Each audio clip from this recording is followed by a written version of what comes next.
Welcome officially to the 2023 National Volunteering Conference. It is such a joy to be back with everyone in person, and it has been a hot minute. The last time we were face to face at a National Volunteering Conference was back in 2018 on the lands of the Gadigal people overlooking beautiful Darling Harbour. We did take the conference to the lands of the Noongar people, otherwise known as the Republic of WA. Unfortunately, had to cancel that one 3 days out, and I'm sure many of you remember. So to our friends at Volunteering WA, we do hope to get back there again one day for another National Volunteering Conference. Looking back on the last couple of years we've had makes today feel even more special. We are delighted today to have a sold-out crowd of 580 delegates here in person and over 300 joining us online. For those of you who also hail here from Ngunnawal land, our first guest of honour needs no introduction. It is my absolute pleasure to welcome longtime friend of volunteering, the effervescent, I shouldn't have put that in my notes. Only put words you can say, Sarah. The outstanding and wonderful Ngunnawal elder, Auntie Violet Sheridan, to welcome us to country. Thank you, Sarah, and what a pleasure it is to be here to welcome you to the land of the Ngunnawal people, my mother's country, and for all out-of-state visitors. You do know you're in the best city in Australia, don't you? Canberra. Oh. So if you haven't had the chance to have a look around our beautiful city, please take the time to have a look around. I'm sure you'd be surprised. It's just not that funny house on the hill. We've got more to offer. So, volunteers, I believe you all need a medal because Australia wouldn't rotate or couldn't do anything without volunteers. So you have my heart. I say congratulations and welcome once again to your conference. I believe a welcome to country is a traditional Aboriginal blessing, symbolising the traditional owners of the land welcoming you. And it also shows respect for the First Peoples of the land you are meeting on. I suppose it's a little bit about not going into someone else's house or home unless you're invited or welcome. The reason for this custom is to protect your spirit while you are here, and it also shows respect for the First Peoples of the land you are meeting on. I am a proud Ngunnawal woman as I carry my ancestors in spirit walking into the future, teaching the next generations about the oldest culture in the world, my culture, the Aboriginal culture. I'd like to pay my respects to my elders past, present and emerging, and extend that respect to other Aboriginal and Torres Strait Islander people here this afternoon as well. But I'd also like to acknowledge all the non-Indigenous people here as well. In keeping in the general spirit of friendship and reconciliation, it gives me great pleasure once again to welcome you to the land of the Ngunnawal people. And on behalf of my family and the other Ngunnawal families, I say welcome, welcome. And welcome to beautiful Canberra. Canberra will be a meeting place and it's been a place that my people gathered for many years. But you're not going to get rid of me that quick. I've got 5 minutes. But I just want to let you to talk about, now you've heard about the Prime Minister's talking about the referendum. So if you don't know what the referendum is all about the voice to Parliament, including us in the Constitution, First Nations people, the Hillary Statement from the Heart is an invitation from First Nations to walk with us in a movement of the Australian people for a better future.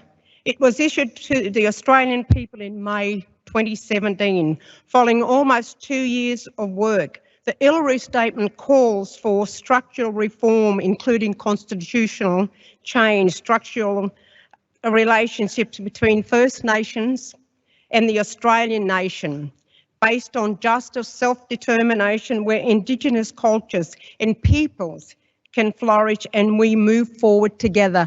A voice to Parliament, us including in the Constitution. We can't do this change without the support of the non-Indigenous people and other cultures. We do not want you to walk behind us. We do not want you to walk in front of us. We want you to walk beside us and vote yes and support us with this referendum when it does come around in August. I think it's going to be in August, so please take the time to learn a little bit about the voice, because I believe the voice will empower my communities, First Nation communities, to make choices on behalf of us, Australia, us First Nations people. So it will be giving advice to the government in relation to where money should go and how programs should be run. So you've seen what's going on the television, where constantly you've seen our faces that in Alice Springs. We're hoping this voice to Parliament will make a difference and give advice to the government where money should be spent, what's happening, because it will be people from communities, from ground levels, that will make the decisions and advise the government. So please support the yes vote when it comes around in August. So if you don't know about it, please learn about it. And thank you all so much for this and listening to this old laddie. God bless you all. Have a great time.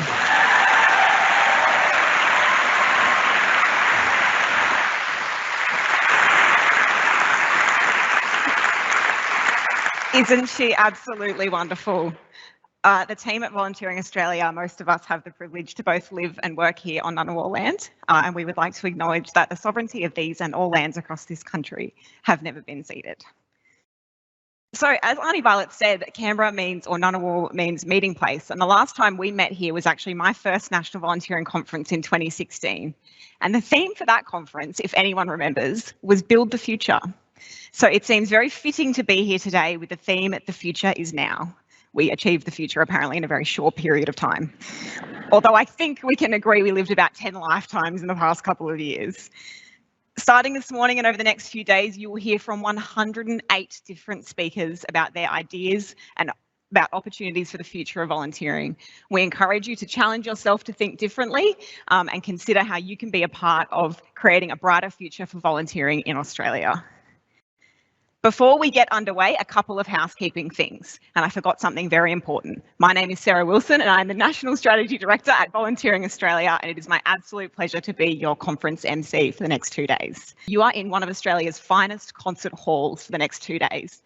The likes of Tina Arena, Matt Corby, Neil deGrasse Tyson have been on this very stage in front of audiences here in Canberra over time, so we do hope you enjoy the prestigiousness of this lovely event. We are immensely grateful to the ANU for their ongoing partnership, and I would like to welcome Professor Bronwyn Parry, the Dean of the College of Social Sciences, to officially welcome us here to the ANU.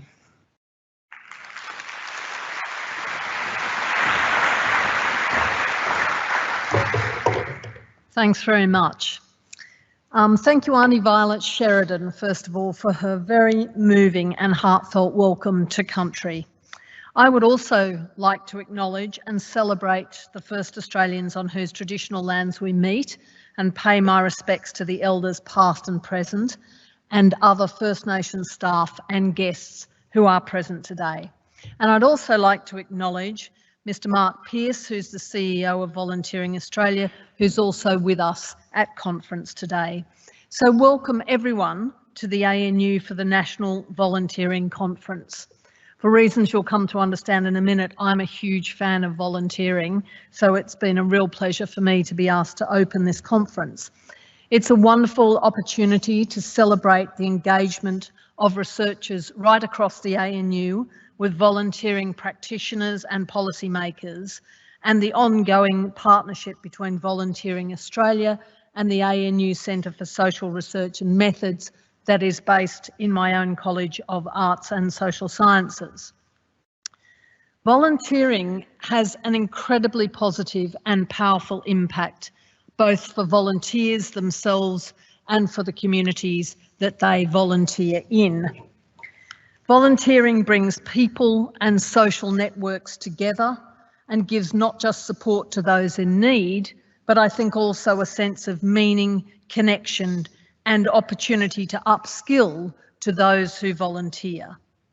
I have personally seen the power of volunteering in my most recent role, which was in London, where I was the Vice Principal for Service, or what you might call social impact, at King's College in London. There, staff and students contributed to making King's College London the UK's first refugee welcome university. those volunteers played a pivotal role in hosting displaced student refugees from the Ukrainian war, hosting them in their homes and at the university where we offered scholarship places to them, enabling them to restart their educational journey. And that work would absolutely not have been possible without the input of those volunteers. And I personally hope we might soon be able to offer a similar initiative and volunteering opportunity here at the ANU. Our society would not be where it is today without volunteers. And there are so many areas in which volunteers can play a central role in addressing those key societal challenges that we collectively face in so many areas around sustainability, climate change, health advocacy, Indigenous rights, aged care, and so many more.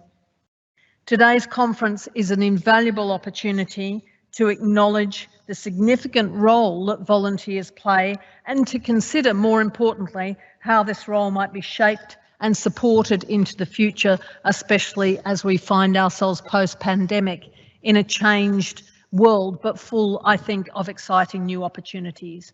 So thank you to everyone in the room for all your contributions to enabling volunteering and to ensuring that it will thrive right into the future.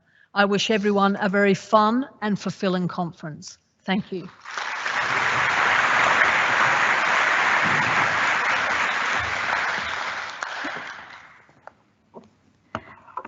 Volunteering Australia has spent much of the last year focused on the future, and I would now like to invite our CEO, Mark Pearce, to say a few words.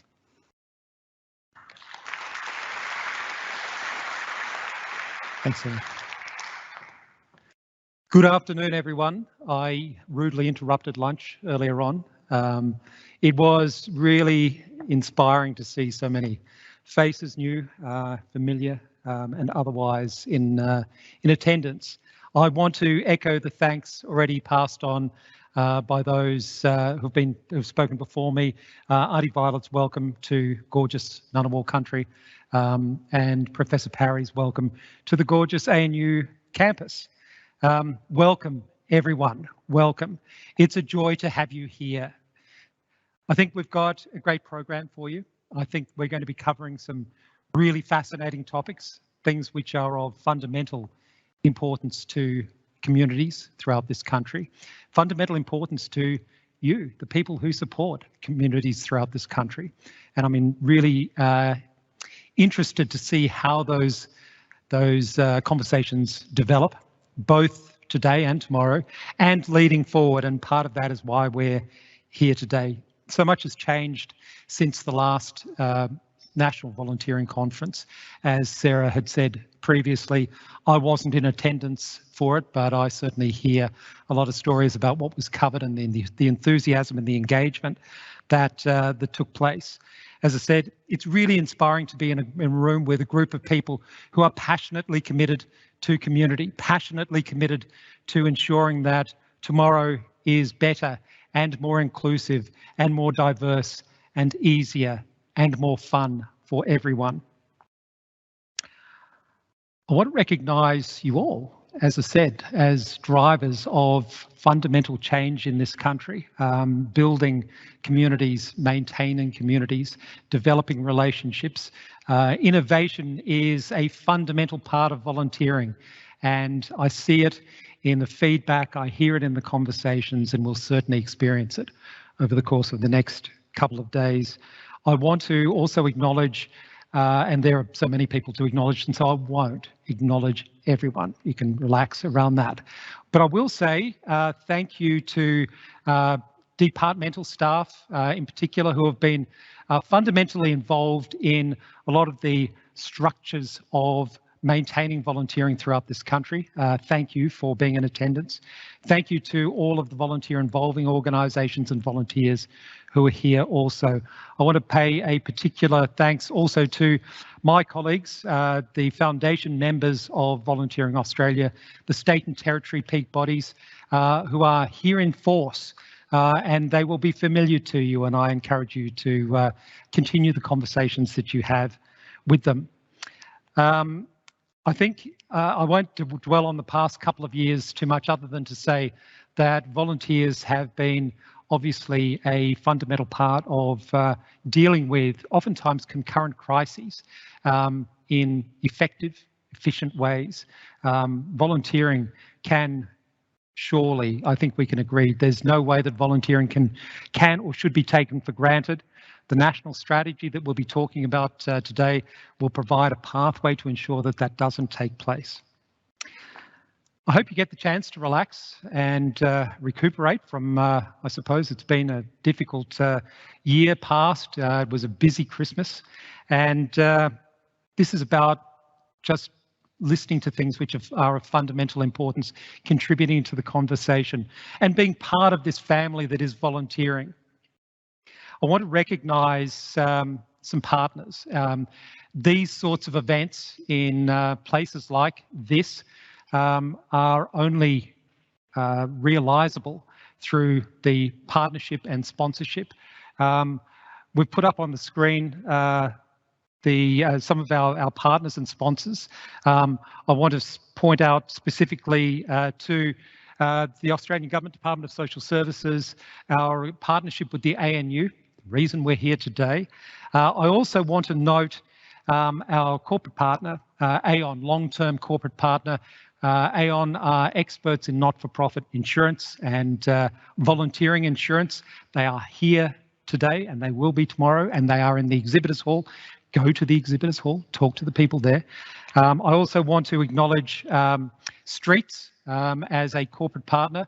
Tomorrow around lunchtime, give or take, we'll keep you updated. Streets is bringing a whole lot of free ice creams. Happy days. Yes, absolutely. I also want to acknowledge our partnership with the Australian Sports Commission. It's important to note that an estimated just a smidge under 3 million volunteers make sport happen across Australian communities each and every day.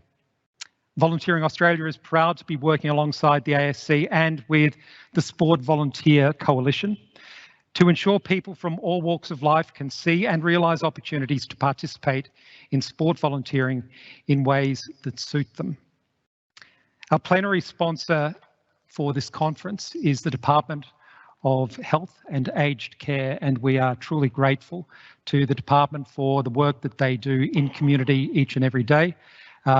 We, together with our state and territory peaks, have worked very closely with the Department of Health over the time of COVID. It's partnership we really value. So people from the department, thanks for being here.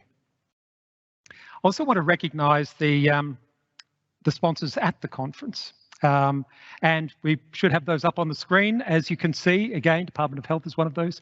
Seek Volunteer is a name you'd all be very familiar with, a long-term partner of volunteering, a long-term supporter of volunteering. Their commitment to volunteering is unquestioned, and I'm very pleased to have them here.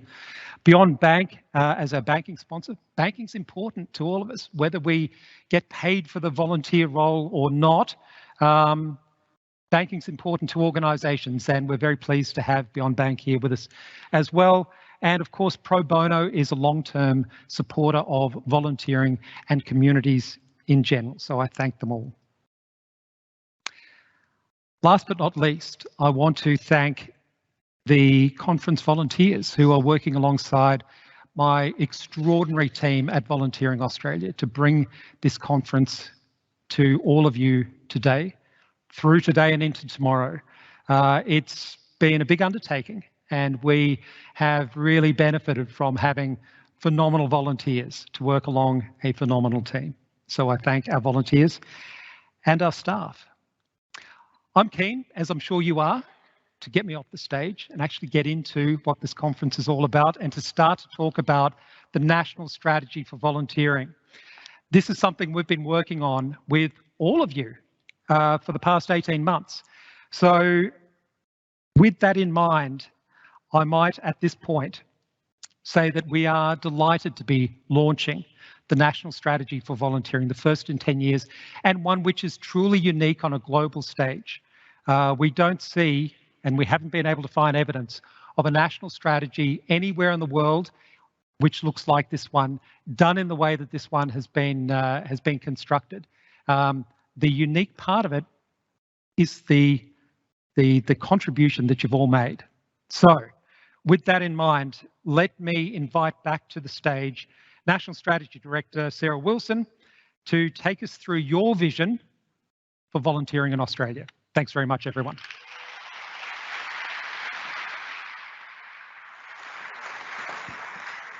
She's back. She's wearing a different hat this time though. I am now the National Strategy Director for Volunteering Australia, and it is my absolute pleasure to be here to launch your national strategy for volunteering for 2023 to 2033. We had a vision to co-create and co-design a national strategy for volunteering with the entire volunteering ecosystem. What do we mean when we say volunteering ecosystem? Every single person in this room and stakeholder with an interest in volunteering. We spoke to as many people as possible, and there is an explanation of all of that in the national strategy, but I'll take you through a couple of things to begin with. We wanted to design something that would ensure that volunteering in the future is safe, supported, sustainable, and fun.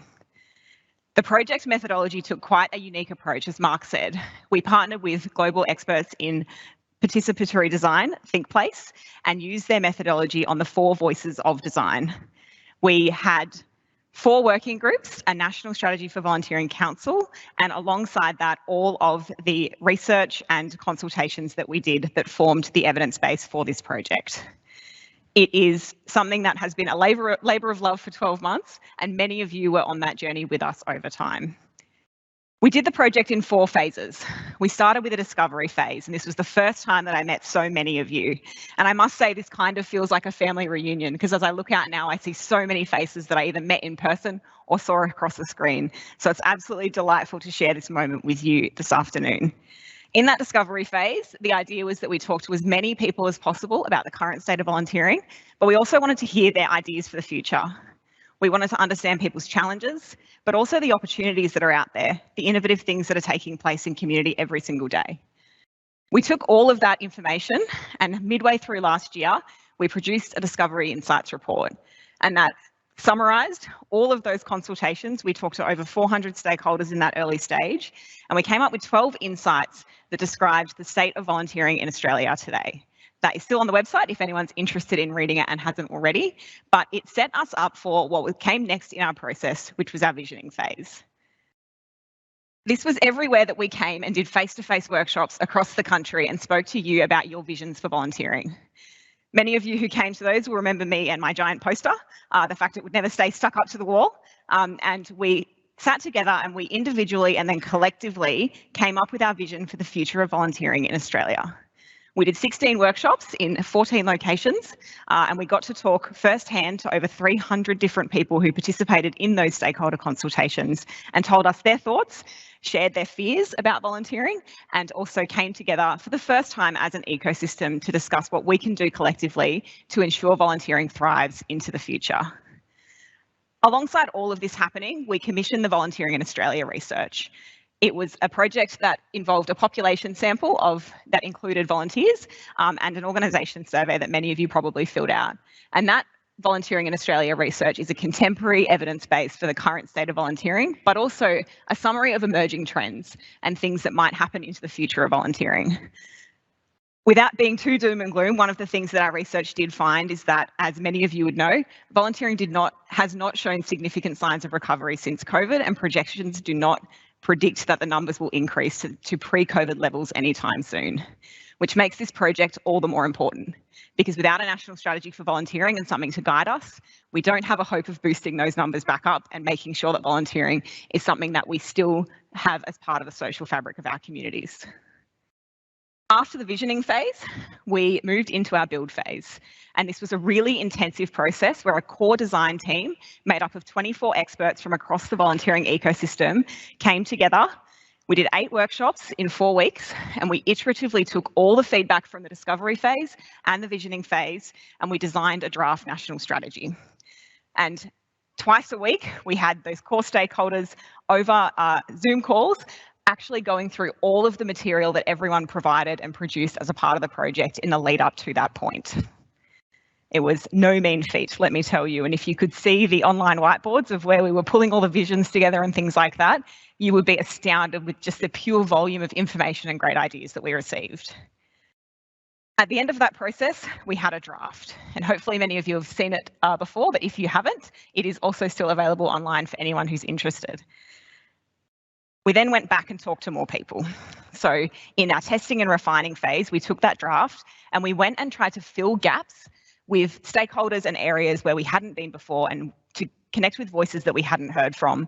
We went to the top end of Australia, it was very warm, and we also went nearly to the bottom end, it was very cold, so complete disparity there, to get perspectives from First Nations people and those who work with them, and also from a part of regional Australia that is experiencing some pretty significant demands in terms of their volunteering. And then we also went west again, because any excuse to go over to the lovely, beautiful Perth, and took all of that feedback and came back into our core design team and included it in the final national strategy for volunteering.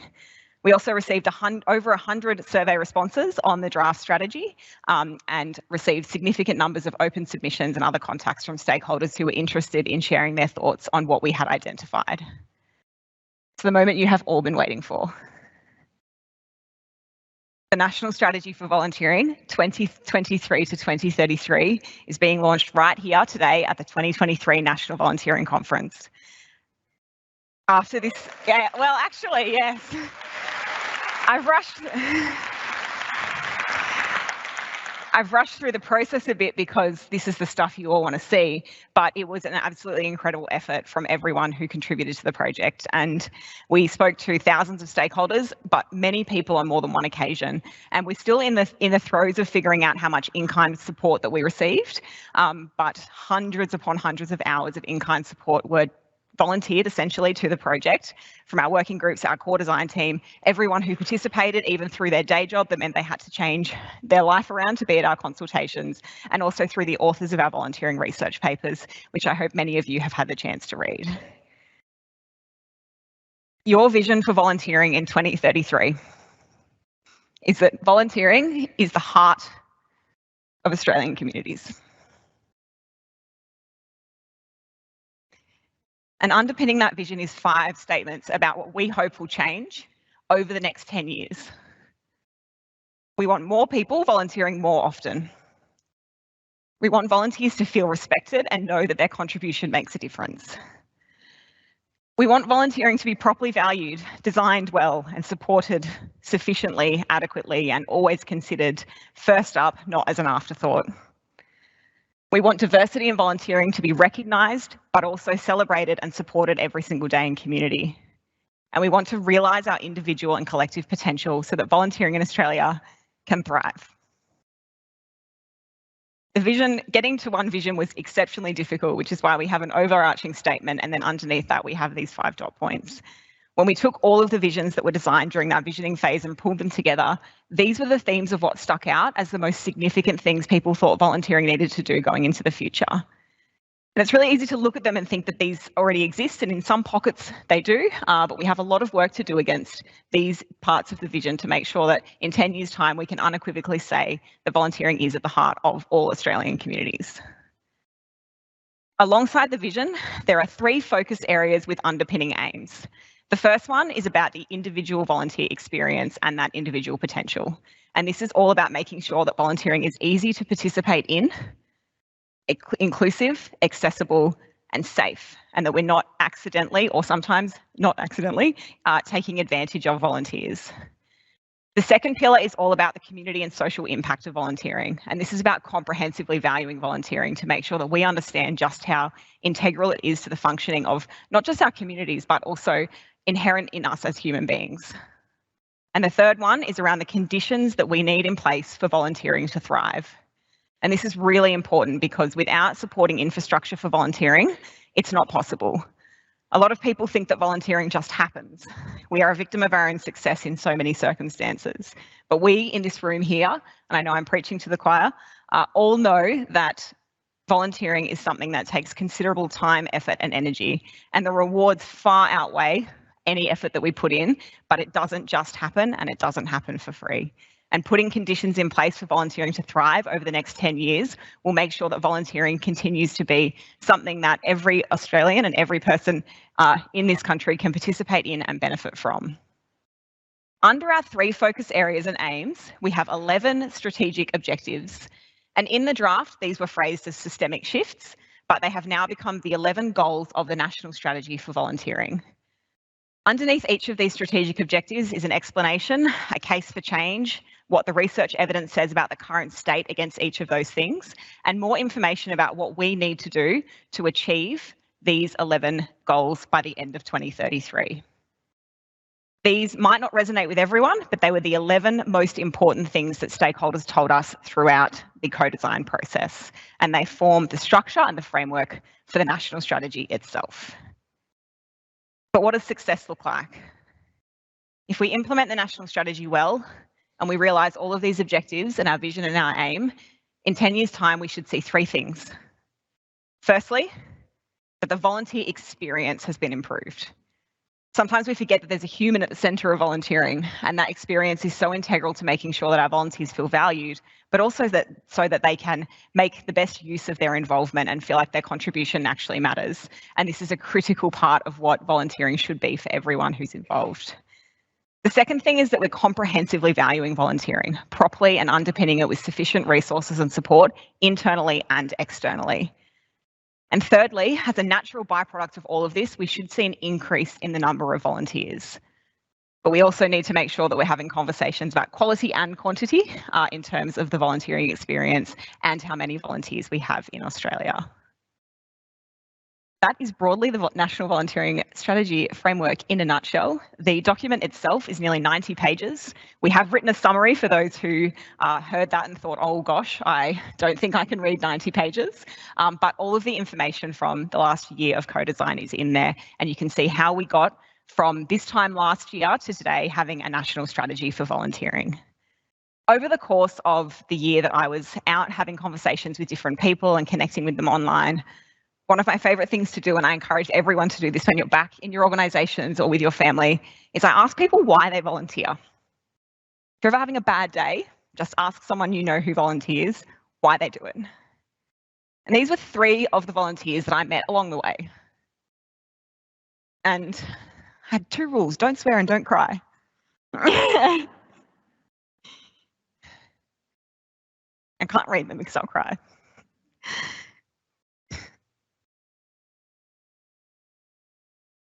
This is why we need a national volunteering strategy, because this is why we do what we do. And for every single person in this room who volunteers themselves, I know that you read those quotes and you feel within yourself that that is your experience as well. Someone said early on in the process, how are we including the voice of volunteers? And the reality is that volunteers design this strategy because every single person that I spoke to over the last year either is a volunteer or has been a volunteer in the past, because we're all here because we are passionate about the same things. And that voice is weaved into the very fabric of the national strategy itself. So what's next? 4 things to happen in 2023 to make sure that the national strategy is set up to succeed over the next 10 years.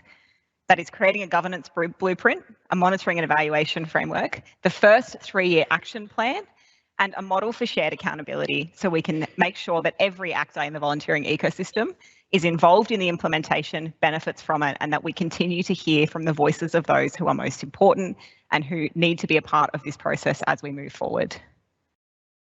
Thank you very much for your time.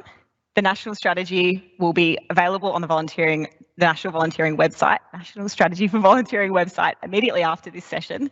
But I will now welcome CEO Mark Pearce back onto the stage to introduce our panel.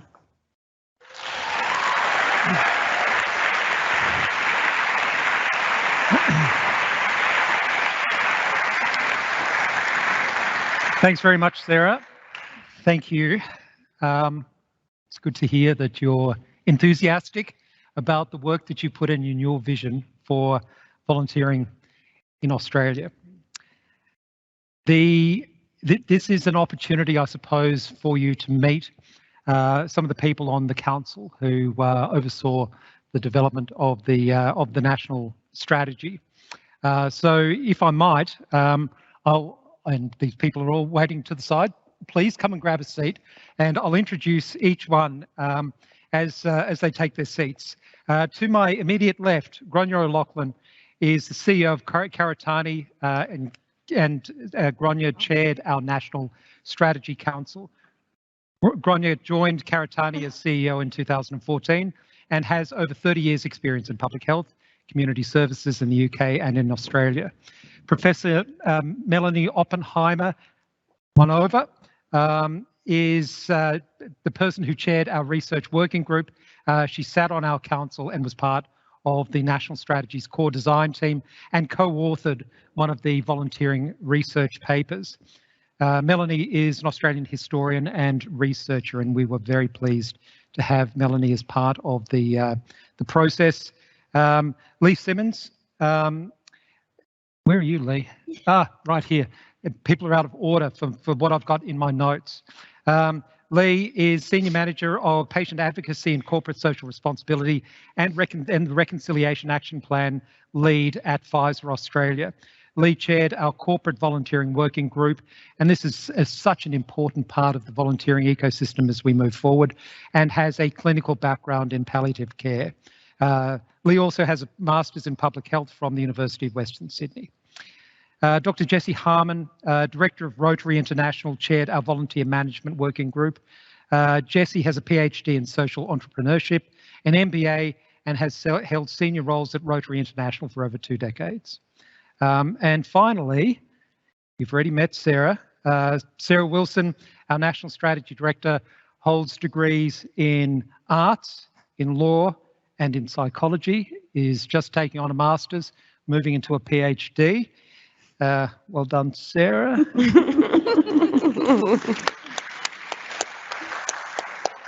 So we don't have a lot of time, and there are a couple of questions that I'd really like to ask this panel. So perhaps to start off, if I may, I'd like to hear from each of the panelists about which element of the national strategy resonates with you.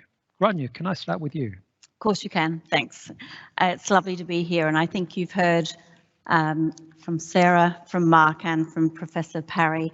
You've also just seen a quick overview of the vision, and as I have been very close to this as we've chaired the council and with many of you as members and being consulted, it really was about volunteering being properly valued in our communities and considered.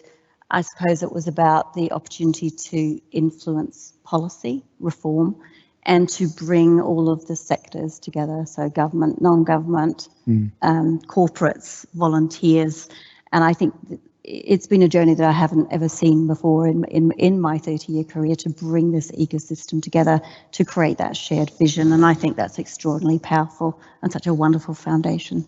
It is, Grainne, thank you. Leigh, might I ask you to give us some thoughts? Yes, I think the conditions for volunteering to thrive are very important, particularly in the corporate area. Mark, we had lots of conversations about, corporate volunteering being an opportunity to unleash human potential towards some of our community's greatest needs and problems.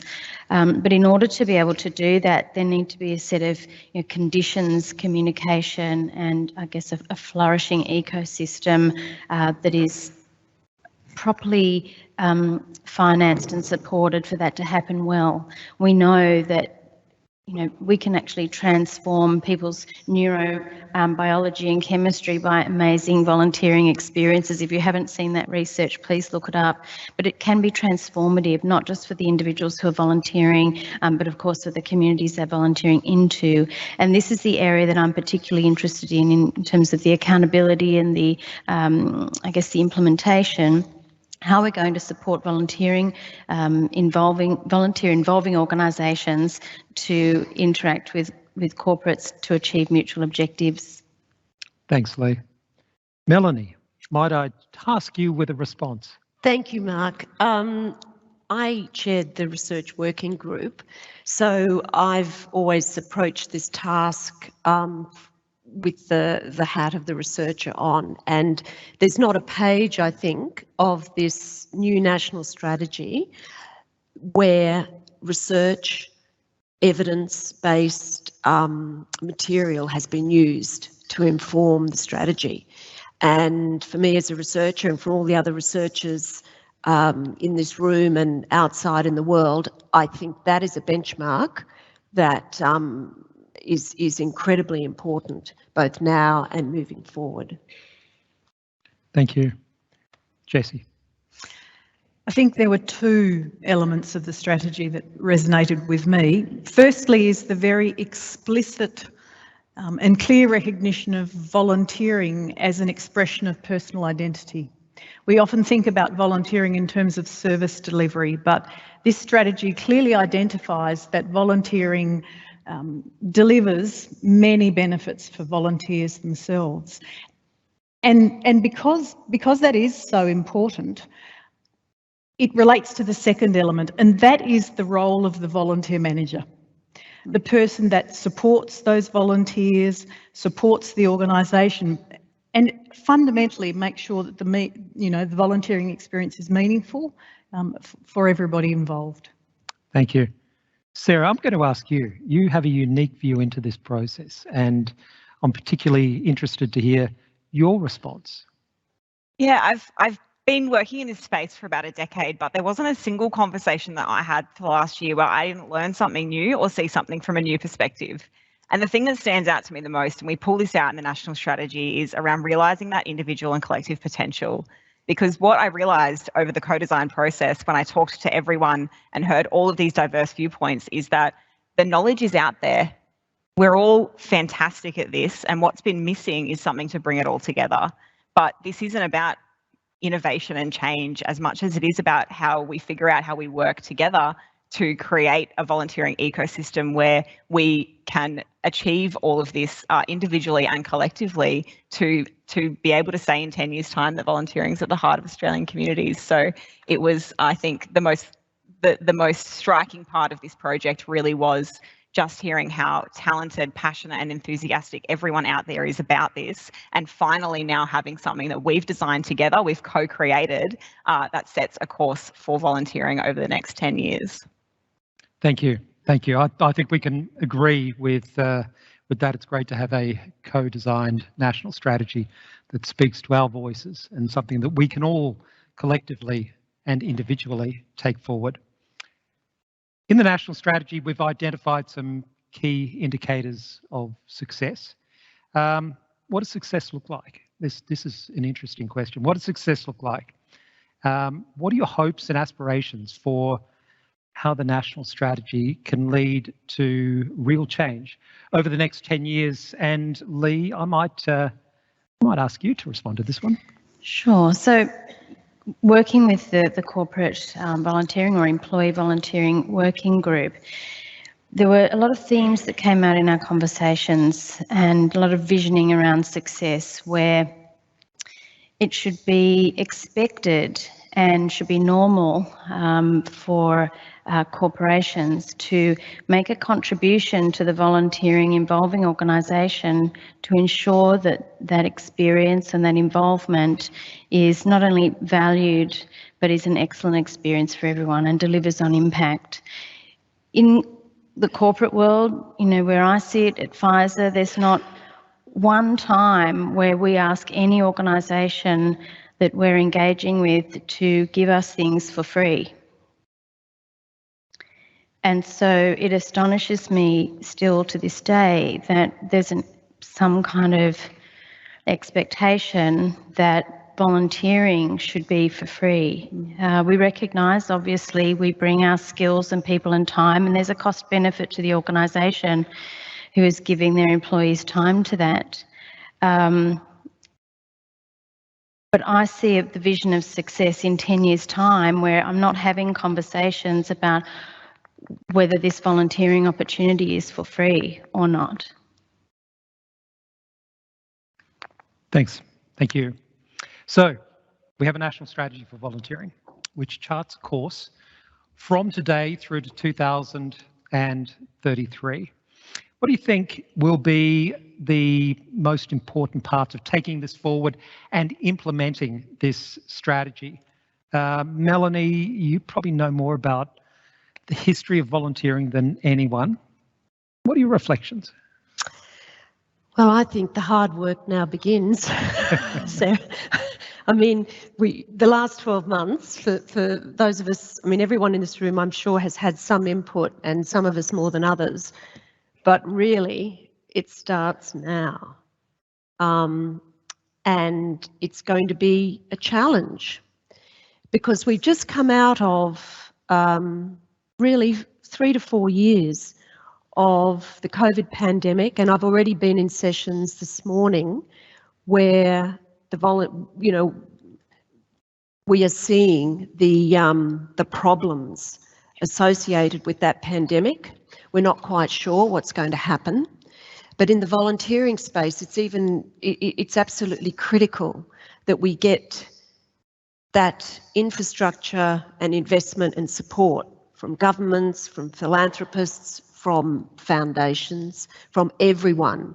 Volunteering is not free. It is absolutely integral to Australia. But if we want this strategy to succeed, if we want to be sitting here in 10 years' time and then ticking off what we've achieved, we've got a lot of work to do. And I think we actually need to have an Australia-wide conversation with those who do volunteer, but also those that don't. Thank you. I agree 100%. There's a lot of hard work to be done from here. It was a really hard job bringing this together. Exciting, dealing with passionate people, but we start today, and I think we have a good place from which to start. The conversations that we've had will be conversations we will continue. We look forward to building the relationships that we have. We look forward to moving forward with the implementation of this national strategy. Sarah has outlined the stages and the process of how this will take place. But we don't do it by ourselves. This isn't a Volunteering Australia strategy. This is a national strategy. I'd like to take the opportunity to sincerely thank the panel for their wisdom, their guidance, their contribution, the hours, many hours of time that they made available to the project itself to get this to where it is today. So on behalf of Volunteering Australia, thank you all so very much. We greatly appreciate it. Thank you. And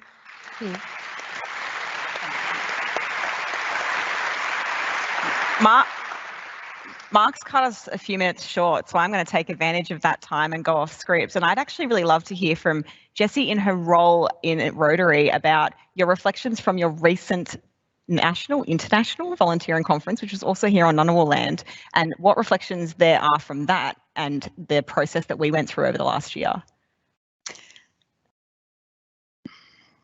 You know, I think participant engagement is at the heart of Rotary. I think it's at the heart of all volunteering that we do, and it's been absolutely central to the way that this national strategy has been developed. You know, those principles of co-design, collaboration or engagement have been incredibly impressive. You know, I think we are all here for the same reasons, you know, driven by the same aspirations and motivations.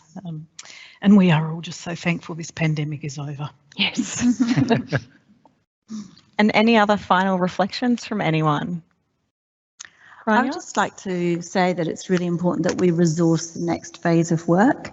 We've had a lot of energy and effort. We've been supported by government to create the vision and the strategy, to operationalise it and to implement it, and to keep that co-design element of engagement, of governance, of communication does take resourcing.